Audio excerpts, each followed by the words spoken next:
요한복음 4장 27절에서부터 30절까지의 말씀 제가 봉독해 드리겠습니다. 이때 제자들이 돌아와서 예수께서 여자와 말씀하시는 것을 이상히 여겼으나 무엇을 구하시나이까? 어찌하여 그와 말씀하시나이까? 묻는 자가 없더라. 여자가 물동이를 버려두고 동네로 들어가서 사람들에게 이르되 내가 행한 모든 일을 내게 말한 사람을 와서 보라. 이는 그리스도가 아니냐 하니 그들이 동네에서 나와 예수께로 오더라. 아멘. 오늘 본문의 말씀을 가지고 삶의 의미 예수라는 제목으로 하나님 말씀을 함께 나누고자 원합니다. 성경에는 많은 여인들이 나옵니다. 그리고 구약에서는 이방의 여인들이 예수님의 족보에 들어가서 언약의 계승의 자리에 있는 모습을 보게 됩니다. 라합으로부터 시작해서 룻, 밧세바 등 성경은 어떻게 보면 여인 행정이라고 말해도 과언이 아닙니다. 하와로부터 창세기가 시작이 되어지고요. 미리암으로부터 출애굽이 시작되어지고요. 기생 라합으로부터 여호수아가 시작되어지는 것을 보게 됩니다. 물론 그 외에도 사사, 왕정시대, 선지자, 예언자 등 여자들은 빠짐없이 그 자리를 채워져 나가는 것을 보게 됩니다. 예수님의 탄생에서도 여인으로부터 시작되어지는 것을 보게 되어집니다. 바로 예수님의 어머님 동정녀 마리아로부터 시작되어집니다. 그리고 예수님의 공생의 기간에서도 여인들이 많이 등장하고 있습니다. 오늘은 그 여인들 중에 세 사람의 삶을 통하여서 지금까지 우리가 살아온 그 모든 삶의 의미를 한번 돌아보고자 합니다. 첫째는 사마리아 여인입니다. 수가성의 여인이라고도 말합니다. 본문 요한복음 4장 1절에서부터 30장까지 기록되어져 있습니다. 이 여인은 제6시에 야곱의 운물에 등장합니다. 제6시라고 한다면 지금의 우리의 시간으로 보면 정오 12시를 의미합니다. 이스라엘은 사막 기후의 날씨이기 때문에 정오에는 많이 올라가면 40도가 육박되어지는 그러한 더운 날씨이고요. 저녁에는 영하 10도까지 떨어지는 추운 날씨로 반복되어집니다. 그래서 아무도 정오에는 움직임이 없습니다. 그때는 오히려 더운 날씨를 피하여서 집에 있거나 잠시 쉬거나 그늘로 찾아가는 그런 모습이지, 이 정오에 사람이 움직이지를 않는데 이 여인은 바로 아무도 움직이지 않는 이 정오 제6시에 물을 길러로 야곱의 운물에 왔다라는 것이죠. 이 여인은 그럴 수밖에 없는 이유가 있었습니다. 이 여인은 사람의 눈을 피할 수밖에 없는 그런 이유가 그의 삶에 있었다라는 거죠. 예수님은 이 여인을 만나고 난 다음에 이렇게 물어봅니다. 내 남편을 데려오라고 질문하자 그 여인이 대답합니다. 내 남편이 없나이다. 그러자 예수님께서는 그 여인에게 말합니다. 내 말이 옳도다. 내가 5 남자와 결혼했는데 지금 남자도 혼인신고를 하지 아니하였기에 네 남편이 아니다라고 말씀을 하시죠. 여인은 바로 남편이 여러 명인 그런 여인이었어요. 누구에게도 인정받을 수 없는 삶을 살았던 여인이었습니다. 아니 본인 스스로도 그 삶의 가치를 못 느꼈던 그런 여인이었다라는 것이죠. 나는 왜 이러는 인생을 살았을까? 내 인생은 왜 이럴까? 다른 사람과 비교해 보아도 이 후회가 되어지는 인생, 차라리 이러한 인생을 안 살았으면 더 좋았을 텐데 왜 나의 인생은 이러한 인생이 되었을까라고 그렇게 스스로 비하했던 그런 인생의 여인이, 자신뿐만 아니라 사람들이 그 여인을 부정한 여인, 창녀 이렇게 손가락질하기에 사람들이 있는 그 서늘한 저녁과 아침에 물 길러 오지 아니하고 아무도 없는 정오에 물을 길러러 올 수밖에 없는 이 비참한 여인이 물 길러 오는 이 정오에 바로 야곱의 운물에서 예수님을 만나게 됩니다. 예수님을 만나고 난 다음에 이 여인은 그렇게 자기가 쓸모없고 왜 이렇게 인생을 살았을까, 내 인생은 왜 이러한 인생일까라고 생각했던 그 인생의 가치를 발견하게 되어집니다. 예수님을 통하여서 그 인생의 변화가 시작되어진다는 거죠. 그러기 때문에 저와 여러분들의 삶의 이유가 오직 예수님이 되어야 하는 이유는 바로 예수님을 통해서 내 인생이 변화되어지기 때문입니다. 저와 여러분들의 삶이 어떤 삶을 살아갑니까? 아니, 지금 저와 여러분들은 어떤 삶을 살아갑니까? 만족하십니까?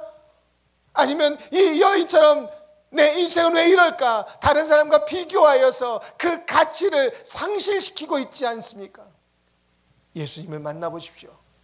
예수님을 만나는 그 순간에 우리의 가치, 우리의 인생의 변화가 시작되어집니다. 오늘 본문에서 보면 이 여인이 예수님과 만납니다. 예수님과 만남을 통해서 예수님은 그리스도라는 것을 깨닫게 됩니다. 많은 사람의 눈을 피하여서 정오에 물을 길러 온 이 여인이 물동이를 버려두고 동네로 들어갑니다. 그리고 외칩니다. 내가 그리스도를 만났다, 내가 메시아를 만났다라고 외치자 그 동네에 있는 모든 사람들이 그 여인의 말을 믿게 되어집니다.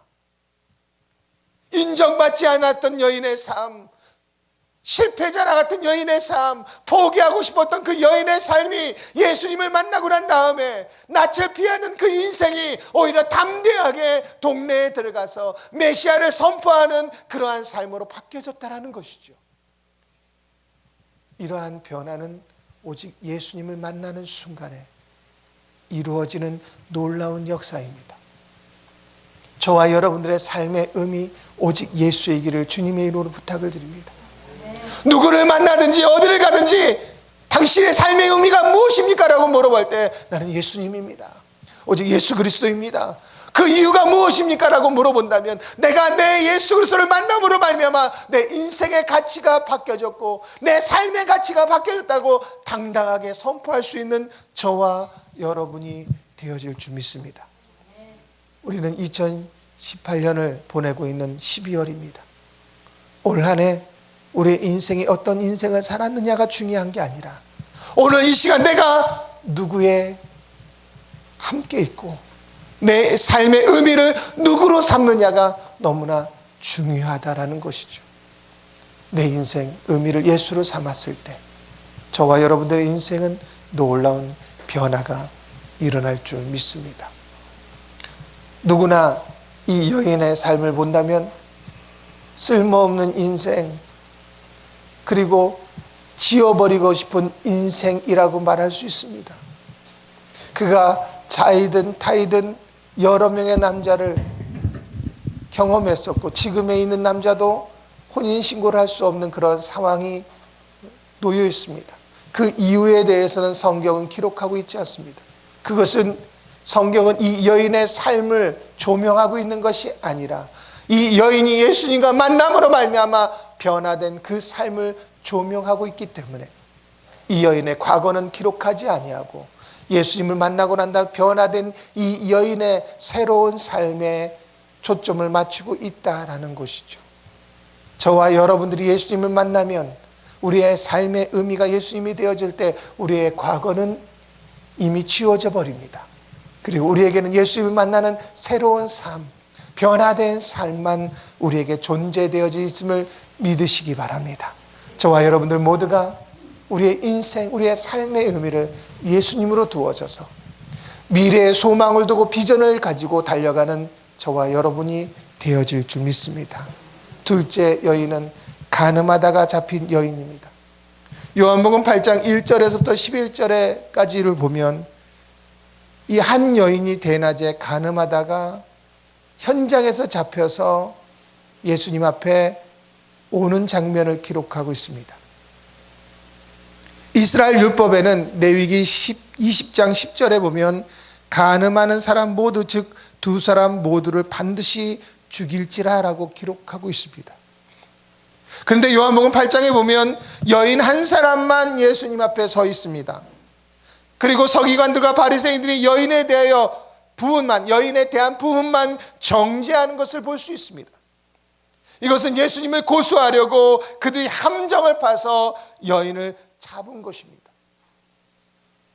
아침에 이 여인이, 사실 그 여인이 장녀라면 대낮부터 그러한 것을 하지 않습니다. 보통 장녀는 어느 때 영업을 합니까? 날이 어두워질 때, 뉘엿뉘엿 해가 질 때, 그때 영업을 하게 됩니다. 근데 오늘 요한복음 8장에 보면 아침에 현장에서 가늠하다가 잡힌 여인이라고 기록되어져 있어요. 이것은 다분히 이 여인이 함정에 빠졌다는 것을 기록하고 있습니다. 이러한 일들이 이 여인에게는 어떠한 상황이 되어질까요? 억울한 상황입니다. 모든 책임이 자신에게 뒤집혀 있는 상황입니다. 그리고 그 일로 말미암아 죽음의 위기에 빠져 있는 상황입니다. 우리가 우리의 삶을 살아갈 때 억울한 일을 당할 수도 있습니다. 내가 책임지도 않아야 될 일, 모든 책임이 나에게 다 덮어 씌우는 일도 생길 것입니다. 그 일로 인해서 내 삶의 위기가 처해져 있는 그런 상황에도 있을 것이에요. 그러나 이 여인은 그러한 상황에서 누구 앞에 놓여 있습니까? 바로 예수님 앞으로 왔다라는 겁니다. 예수님 앞에 온 이 여인은 예수님께서 이 여인이 어떻게 이런 상황에 있는지, 또 무엇 때문에 서기관과 바리새인들이 이 여인을 자신에게 데리고 왔는지 예수님은 다 알고 있었습니다. 바리새인들과 서기관들은 자신들만 온 게 아니라 온 동네 사람들을 다 데리고 왔습니다. 그러자 예수님께서는 이 여인 앞에 놓고 땅에다가 무엇인가를 쓰시고 난 다음에 그 모든 사람들에게 이렇게 말합니다. 여기서 죄 없는 자 먼저 돌로 그 여인을 치라. 그리고 다시 땅에 무엇인가 썼을 때 성경은 이렇게 기록하고 있습니다. 한 사람 한 사람 마음의 가책을 받아 떠나가니라. 그리고 그 여인과 예수 외에는 아무도 없더라라고 기록하고 있다는 것이죠. 그리고 예수님이 그 여인에게 물어봅니다. 너를 정죄하는 자가 어디 있느냐? 그 여인이 아무도 없습니다라고 말씀하시자 예수님도 말씀하십니다. 나도 너를 정죄하지 아니하리라. 다시는 죄를 범하지 말라라고 말씀하고 있다는 것이죠. 인생 절대절명의 위기 가운데 억울한 일을 당하고 모든 책임이 뒤집어 씌워서 감당할 수 없는 그런 상황 가운데에도 내가 누구 앞에 서 있느냐가 너무나 중요하다는 거죠. 그러한 상황에도 예수님 앞에 서 있을 때 모든 상황이 예수님을 통하여서 전환이 되어지는 것을 보게 됩니다. 내가 누구 앞에 서 있느냐, 오늘 내 앞에 서 있는 분이 누구시냐가 내 인생에 너무나 중요한 의미를 가지고 있음을 믿으시기 바랍니다. 그러므로 저와 여러분들 모두가 예수님 앞으로 나아갈 수 있는 저와 여러분이 될 줄 믿습니다. 아무리 억울한 일을 당하여도, 그리고 답답하고 사방에 우겨쌈을 당하는 그런 상황에 놓여 있을지라도, 생명의 위협을 느끼는 그러한 일이 우리에게 도사리고 있을지라도 저와 여러분들 모두는 예수님 앞으로 당당하게 나갈 수 있는 우리가 되어질 줄 믿습니다. 그럴 때 변화가 일어나는 거예요. 어느 누구도 정죄할 수 없는 상황이 벌어집니다. 예수님도 정죄하지 않습니다. 진정한 회복은 예수님 앞에 있을 때 이루어짐을 믿습니다. 그러므로 우리 모두가 예수님 앞에 나아가 우리의 인생, 우리의 삶의 의미 오직 예수 그리스도, 이 말씀을 선포하며 나가는 저와 여러분이 되어질 줄 믿습니다. 올 한해 억울한 일을 당하셨습니까? 내가 하지도 않았는데 내가 책임져야 될 상황이 놓여 있습니까? 아니면 모든 것이 그리고 감당할 수 없는 그런 위험 가운데 놓여 있습니까? 그럴 때 우리는 그 모든 일을 바라보지 아니하고 오직 예수 앞으로 나가 주님 앞에 모든 것을 내려놓는 저와 여러분이 되어질 줄 믿습니다. 이 여인은 예수님의 한마디가 그 인생, 그 삶, 그 생명을 좌지우지하였습니다. 이 여인은 오직 예수님만 바라볼 수밖에 없습니다. 억울한 일을 당하는 것도 누구도 자신에게 변호할 사람이 없습니다. 현장에서 잡혔기 때문에 당장 죽음의 위기가 처해져 있어요. 함정에 빠져도 자신을 변호할 사람이 없습니다. 오직 예수님만 바라볼 수밖에 없는 상황 가운데 예수님은 그 여인의 인생 삶으로 들어가서 그 여인을 완전히 바뀌어놓는 놀라운 역사를 이루셨습니다. 저와 여러분들의 인생도 바로 그와 같이 우리의 삶에 예수님께서 들어오시면 저와 여러분들의 모든 삶이 완전히 바뀌어지는 놀라운 역사가 일어날 줄 믿습니다. 그래서 우리의 삶의 의미, 예수님, 이 모든 것을 믿음으로 승리하시기를 주님의 이름으로 간절히 부탁을 드립니다. 그리고 세 번째는 12의 혈류증을 걸린 여인입니다. 마가복음 5장 25절에서부터 34절까지 기록되어져 있습니다. 성경에는 이 여인은 12일 동안 혈류증으로 고생한 여인이라고 말합니다. 레위기 15장 9절에 보면 어떤 여인이 유출을 하되 그 유출이 피면 7일 동안 불결하니 무릇 그를 만지는 자는 저녁까지 부정할 것이요 라고 기록하고 있습니다. 이 여인은 12년 동안을 피를 흘리는 병에 걸려 있어요. 사실 이 유출병은 부정하기 때문에 진 안으로 들어올 수 없었습니다. 7일간 진 밖에 생활을 해야 돼요. 이 여인과 만지는 자, 이 여인과 관계하는 모든 자가 부정하여서 하루 동안 부정한 그러한 사람이 되어야 합니다. 이 여인이 12년 동안 혈류증에 걸렸다는 것은 매일매일 그 부정 가운데 살아갔다는 것을 말씀하고 있다는 것이죠. 성경에는 이 여인에게 이러한 말을 하고 있습니다. 많은 의원에게 많은 괴로움을 받았고 있는 것도 다 허비하였을 때 아무 효염이 없고 도리어 중하였던 차에 자신이 아무리 노력해도 오히려 더 실패만 경험하게 됩니다. 믿는 자들에게 오히려 더 많은 시련을 당합니다. 삶은 더 힘들어집니다. 이러한 여인이 예수님의 소문을 듣게 되어져서 예수님의 옷자락만 만져도 내 혈류증이 낫겠다라는 믿음이 생겼다는 것이죠. 그래서 이 여인은 아무도 자신의 질병, 자신의 삶을 드러낼 수 없기에 가만히 예수님의 뒤에 가서 그 옷자락을 만짐으로 말미암아 예수님의 능력을 통하여서 그 모든 12의 혈류증의 근원이 마름을 경험하게 됩니다. 이 여인이 이렇게 변화될 수 있는 것은 무엇입니까? 그 삶에, 그 인생에 예수님이 들어오셨기 때문이에요. 예수님의 소문을 듣는 순간에 그 인생의 삶의 의미가 예수님으로 바뀌어졌습니다. 예수님을 만나면, 예수님의 옷자락을 만지면 내가 그동안 고생했던 모든 것이 보상받을 수 있다라는 희망이 생겼다라는 겁니다. 의미 없는 인생이 예수님을 통해서 의미 있는 인생으로 바뀌어지게 되어집니다. 그동안에 노력했던 모든 것이 숲으로 돌아가고 실패되었던 인생이 예수님을 만나고 난 다음에 아니 실패가 아니라 성공으로 바뀌어지는 인생으로 변화되어집니다. 믿는 사람으로 하여금 배신을 당하여서 견딜 수 없는 모멸감 가운데 있을 때 예수님을 만나고 말미암아 오히려 그 삶에 놀라운 변화가 일어나게 되어진다는 것이죠. 예수님은 이 여인을 찾습니다. 수많은 사람이 애워싸서 서로 밀고 예수님을 만지고 예수님을 밀면서 그러한 상황에서 예수님은 이 여인을 찾습니다. 성경은 이렇게 기록하고 있습니다. 이 여인이 더 이상 숨길 수 없음을 알고 예수님께 나와 그 모든 것을 이야기하니라. 그러자 예수님이 이 여인에게 이렇게 말씀합니다. 여인아, 내 믿음이 너를 구원하였느니라. 평안히 가라. 아멘.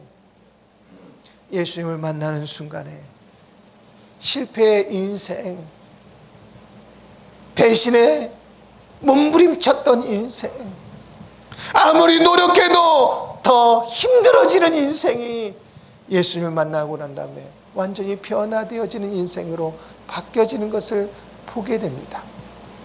사랑하는 성도 여러분, 우리 삶의 성공은 무엇일까요? 예수님을 만나는 겁니다. 우리의 인생의 최대의 성공은 무엇일까요? 내가 예수님 앞에 있는 거예요. 내 삶의 최대 행복은 무엇입니까? 내가 예수님과 함께하는 것임을 믿으시기 바랍니다. 저와 여러분들의 삶의 의미, 우리의 인생의 의미가 예수님이 되어질 때 우리의 삶은 완전히 바뀌어진다는 것이죠. 이러한 변화가 저와 여러분들에게 있을 줄 믿습니다. 올 한 해 우리의 삶을 뒤돌아보면 내가 아무리 노력해도 실패만 연속이었던 그러한 한 해라고 생각되어질 수도 있습니다. 오히려 믿는 자들에게 배신을 당하고 오히려 믿는 자로 말미암아 더 황망해지는 그런 마음을 경험한 한 해라고 말할 수 있습니다. 내 인생은 왜 이렇게 힘들어질까? 왜 살면 살수록 더 힘든 인생이 경험하게 될까라고 낭망하는 한 해가 되어줄 수 있을 것입니다. 사랑하는 성도 여러분, 그래도 실망하지 않기를 바랍니다. 그것은 바로 우리 모두가 예수님 앞에 있기 때문이에요. 우리 모두가 예수님을 만나고 있기 때문입니다. 예수님을 나의 삶의 의미로 삼을 때 그렇게 생각했던 모든 인생이 변화되어져서 참된 행복, 참된 성공, 참된 기쁨의 놀라운 삶으로 변화되어지는 역사가 일어나게 되어질 줄 믿습니다. 사랑하는 성도 여러분, 예수님을 만나야 될 이유가 여기 있다라는 것이죠. 오늘 3명의 여인의 삶을 통하여서 지금 나는 예수 앞에 있는가? 나는 오늘 예수님 앞에 서 있는가? 그리고 나는 예수님을 간절하게 갈망하고 있는가를 뒤돌아볼 수 있는 저와 여러분이 될 줄 믿습니다.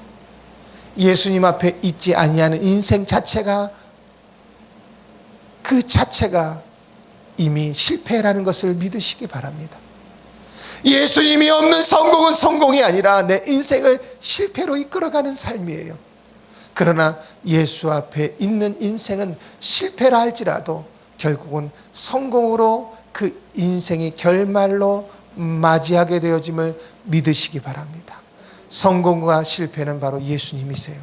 그러므로 말미암아 저와 여러분들 모두가 참된 예수님을 삶의 의미로 삼고 2019년을 소망과 비전으로 맞이할 수 있는 우리 모두가 되어지기를 주님의 이름으로 간절히 부탁을 드립니다.